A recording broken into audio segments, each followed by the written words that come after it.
זה נכון שהמצב כאן לא מזהיר, יש בעיות וטעויות מקיר לקיר, ומשהו בתוכנו קצת נשבר, אבל דווקא בגלל זה אני נשאר.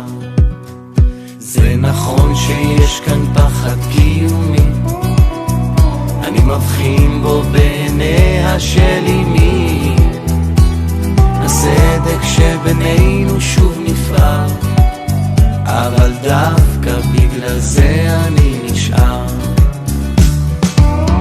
ולפעמים אני שוכח, אני מרגיש כאן כמו ריח, תגיד לי מה יהיה מחר, מה?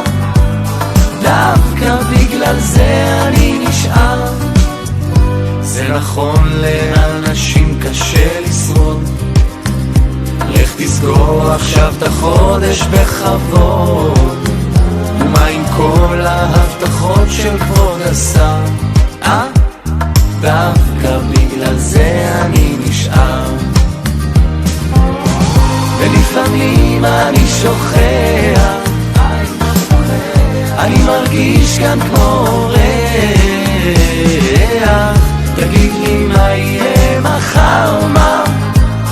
דווקא בגלל זה אני נשאר.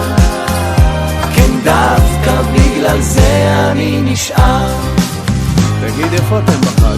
מה אתה אומר? חג אצלנו אצלכם? אמא, מה עשית לאכול לשבת? אני בא להגיד על האש מותק. אל תביאו כלום אחי, יש הכל. שים איזה שיר של איינשטיין. מה? למי הצבעתם הפעם? ולפעמים אני שוכח,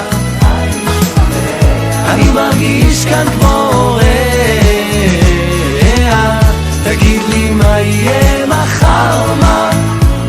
דווקא בגלל זה אני נשאר. ולפעמים אני שמח, כי יש כאן טוב והוא ינצח, אני לרגע מאושר שר, דווקא בגלל זה אני נשאר. כן, דווקא בגלל זה אני נשאר.